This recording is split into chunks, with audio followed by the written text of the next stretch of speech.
It's budget season right now, and governments are in a position where they're making decisions that may or may not, and I won't mince words, screw over future generations. I'm standing here with Paige Macpherson, my former colleague at the Sun News Network. I'm so glad to have you here, Paige. It's great to see you. Today you were giving a speech on behalf of an organization called Generation Screwed. Explain to me what that is. Yeah, that's right. So the organization Generation Screwed, it's basically the campus outreach group of the Canadian Taxpayers Federation. It's a group that is on campuses like this one here at U of T that goes to seek awareness, or raise awareness rather, about out-of-control spending that, like you said, is literally going to screw over young people, screw over future generations, because governments are making decisions, pandering to special interest groups, and raising our taxes. Now, the Ontario government has not tabled their budget yet. It's said to be tabled in the spring. Last year, Finance Minister Charles Sousa came out and announced $130 billion in spending, also with a projected deficit of $12.5 billion. Now, right. He's since come out and said they will beat that deficit. In the same breath, though, he also said that that this new budget will not put anyone in harm's way. Mm-hmm. You find this ironic? Mm-hmm. Why? Well, it's certainly ironic in terms of your last point about not putting anybody in harm's way. It might not put anybody in harm's way right now, but as any Canadian knows, when you run up your visa bill, you're going to run into very large interest payments, and you're going to end up really screwing yourself over down the road. And that's really what we're seeing with governments like the Ontario government, who are big spenders. They're screwing over future generations down the road. We're not going to have the same luxuries that our parents had in terms of the social programs that are available, because governments are spending recklessly. And I'll make a quick point about Sousa's comment on the deficit. So a lot of media, and I think this was sort of the focus of my talk, about how we're not really telling the real story when it comes to outrageous government spending.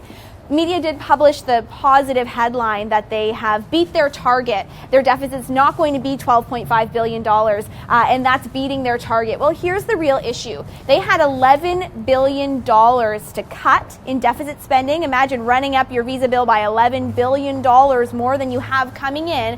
And what they said is, oh, surprise, we actually, we didn't exceed our target, which was 12.5. That's great news. But the real story here is that actually they've added $500 million to the deficit, and that's a big problem when your deficit's already 11. You made the point just a little bit earlier that when we talk about debt, we're talking about taxpayers having to pay interest on that debt. Right. And we're not talking about necessarily the taxpayers of today, but children that haven't even been born yet. Also, we talk about egregious government spending because of reckless spending at Queen's Park. Mm-hmm.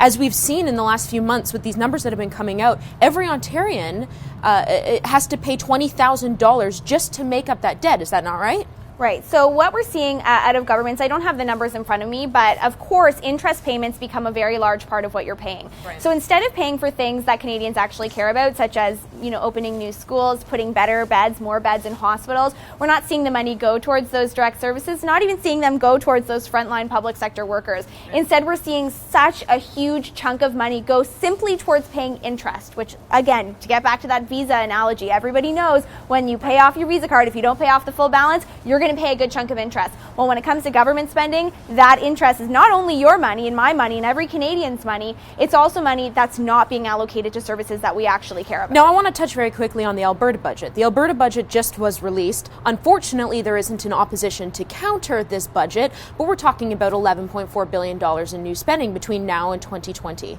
What does that mean for Albertans? Well, it's unfortunate, because what we've seen from the Alberta government with this recent budget is that they're chipping away at what is called the Alberta advantage. Alberta has long been a place in Canada where people go to work and find jobs because their economy is so strong, because there are those jobs. Now, obviously, oil prices have taken a hit, but what I've seen out of Alberta is a lot of media really in the province cover it as though the government was forced to dip into Albertans' pockets because of the oil prices. Well, that's not the case. Spending in Alberta is the highest per capita in Canada, even higher than right here in Ontario, where we know spending is big and bloated. The Alberta government actually spends more per person, and that's where they really could have made the cut. So instead of making those responsible decisions, instead of cutting where they could have, instead they've delivered more of a tax burden onto Albertans, and for the rest of Canada, we see that Albertan advantage, dwindling away if they're going to continue with this reckless spending. You've done your fair share speaking on campuses, speaking with millennials, the so-called Generation Screwed. Right. Do they get it? Do you think they get it? Well, it's a tough sell. Student apathy is definitely a big problem on campuses, and I think that students are not as plugged in perhaps as people who have already started paying taxes. So that's why, the challenge is there for groups like Generation Screwed on campus to raise accountability about these issues, but they see the same things on smaller scales on their own campuses with their student government spending money on things that perhaps doesn't represent their politics. Perhaps they shouldn't even be spending money on political things at all. We see the same thing in governments, large scale in the provinces and of course on the federal scene. So students, I think, are becoming more aware, and I think that as they begin to pay taxes, it'll be even better. We'll wait to see. Paige, great to see you. Thank you.